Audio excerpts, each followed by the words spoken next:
Good day to you. Please introduce yourself. Good day, sir. My name is Jonalyn Recobo. I am 38 years old from Kawayan City of Isabela. I have 3 kids, aged 13, 12, and 8 years old. I have 5 brothers, 1 sister, and I am the 3rd member of the family. I took Bachelor of Science in Information Technology undergraduate. Okay. Can you tell me your work experience? I worked in Lebanon for 2 years. I serve 5 members of the family.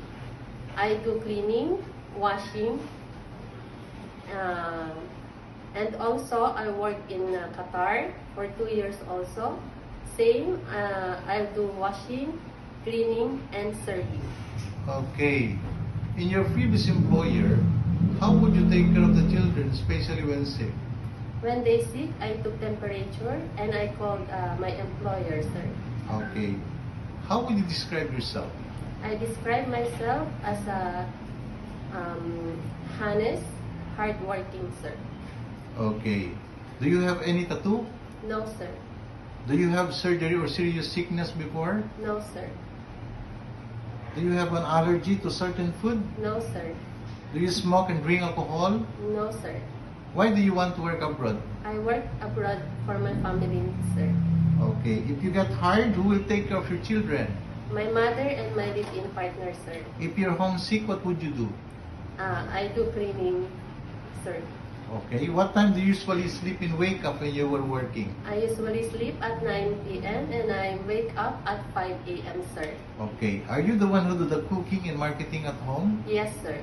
Sometimes kids are so far active and they tend to be out of control. How would you control your temper?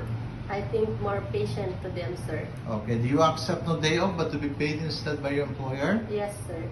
When you visited the parents, relatives, and friends of your employer, will you help and do the housework there? Yes, sir. Can you promise not to lend money in Hong Kong? Yes, sir. Are you scared of dogs and cats? Actually, a little bit, sir. Okay. Are you willing to share room with kids? Yes, sir. Do you promise not to use cell phone during working hours? Yes, sir. Do you promise to finish your contract? Yes, sir.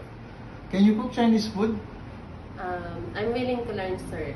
Okay. Can you sing a nursery song? Yes, sir. Johnny, Johnny, yes, Papa. Eating candies, no, Papa. Telling lies, no, Papa.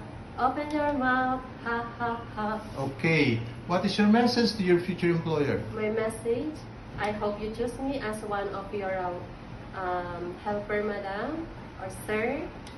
I am a hardworking and I am willing to learn, sir, ma'am. Thank you. Okay.